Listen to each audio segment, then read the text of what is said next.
काळीजीचं वाघ तिच्या पोटी, वाघिणीचं काळीजीचं वाघ तिच्या पोटी, स्वराज्याचा ध्यास म्हणे जगदंब जगदंब तिच्या ओठी, जगदंब जगदंब तिच्या ओठी. जाधवांची लेक ती भोसल्यांची सून होऊन आली, जाधवांची लेक ती भोसल्यांची सून होऊन आली, आणि शहाजीराजांचा संसार सोन्यापरी उजळून गेली, आणि शहाजीराजांचा संसार सोन्यापरी उजळून गेली. हिंदवी स्वराज्याचा ताटकणा गाजवणारा पहिला मराठी मानव श्रीमान शहाजीराजे भोसले. भूतकाळाच्या छाताडा पाय देऊन वर्तमान काळ उलटा टांगून भविष्य काळ घडवायला शिकवणारे राजे श्रीमान छत्रपती शिवाजी महाराज, ज्यांचं नाव घेतलं की प्रत्येक तरुणांची छाती रुंदावते, तलवारीच्या पातीवर मरण पेलून धरणारा आणि बलांना शरण न जाणारा पहिला मराठी राजपुत्र श्रीमान संभाजीराजे भोसले. जगाला शांतीची नाही तर क्रांतीची गरज आहे, जगाला शांतीची नाही तर क्रांतीची गरज आहे, हे समाजाला समजून देणारे आणि हिंदुत्वाच्या स्वातंत्र्याचा इतिहास आपल्या ज्वलंत रक्ताने लिहिणारे भगतसिंग, राजगुरू, चंद्रशेखर. प्रपंच आणि परमार्थ या एकच नाण्याच्या दोन बाजू आहेत, हे समाजाला समजून देणारे जगद्गुरु तुकोबाराय. गुलामाला गुलामीची जाणीव करून द्या, गुलामाला गुलामीची जाणीव करून द्या, तरच बंड करून उठतो असा संदेश देणारे भारतरत्न डॉक्टर बाबासाहेब आंबेडकर. 21व्या शतकात जीवन कसं जगायचं, 21व्या शतकात जीवन कसं जगायचं हे महाराष्ट्राला प्रेरणा देणाऱ्या महाराष्ट्राच्या माई सिंधुताई सपकाळ या सर्व विचारवंतांना मी वेदिका आव्हानावर अभिवादन करते आणि माझ्या भाषणाची सुरुवात करते.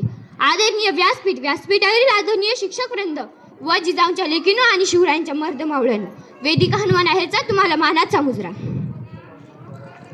आज 12 जानेवारी राजमाता माँसाहेब जिजाऊ यांची जयंती, याचबरोबर स्वामी विवेकानंद यांची सुद्धा जयंती आहे. छत्रपती शिवाजी महाराजांनी हिंदवी स्वराज्य स्थापन केलं, पण त्यांना घडवणाऱ्या माँसाहेब जिजाऊ होत्या. बालशिवबा अगदी 9 वर्षाचे असताना चोळून बायकांचा नाच पाहत होते, ही खबर माँसाहेब जिजाऊंना समजली. त्या शिवाजी महाराजांकडे गेल्या आणि विचारलं, महाराज तुम्हाला बाया नाचवणारा शिवाजी बनायचं नाही तर बाया वाचवणारा छत्रपती शिवाजी महाराज बनायचे, छत्रपती शिवाजी महाराज बनायचे. रांजेच्या पाटलाने एका मुलीच्या आबरू लुटली, स्वतःच्या आबरूची लक्त झाली म्हणून त्या मुलीने विहिरीत उडी टाकून जीव दिला, ही खबर महाराजांना कळाली. महाराजांनी आज्ञा केली की रांजेच्या पाटलाला दरबारात हजर करा. रांजेच्या पाटलाला दरबारात हजर केलं आणि महाराजांनी सांगितलं, याचे 2 हात आणि पाय कापा आणि याचा चौरंग करून चौकात बसवा. महाराजांनी आऊसाहेबांकडे पाहिलं. आऊसाहेब म्हणाल्या, महाराज याचं पातक इतकं मोठं होतं की याला मृत्यूदंड द्यायला हवा आणि तुम्ही त्याला चौकात बसवताय. महाराज म्हणाले, तसंच महाराज म्हणाले, आऊसाहेब तुम्ही म्हणताय ते बरोबर आहे, याचं पातक इतकं मोठं होतं की याला मृत्यूदंड द्यायला हवा होता, पण याला मृत्यूदंड दिला असता तर याचा विषय तर संपला असता.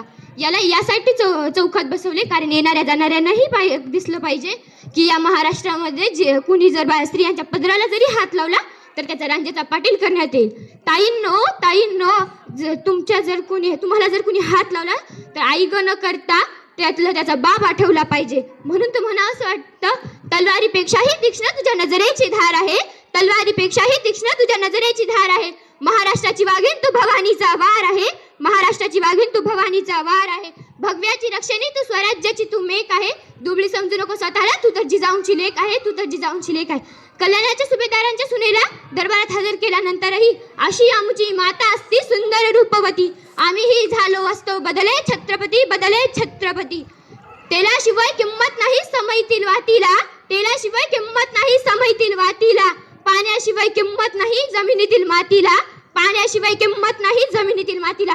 माँसाहेब जिजाऊ तुमच्याशिवाय किंमत नाही या महाराष्ट्राच्या मातीला, या महाराष्ट्राच्या मातीला. जय जिजाऊ, जय शिवराय.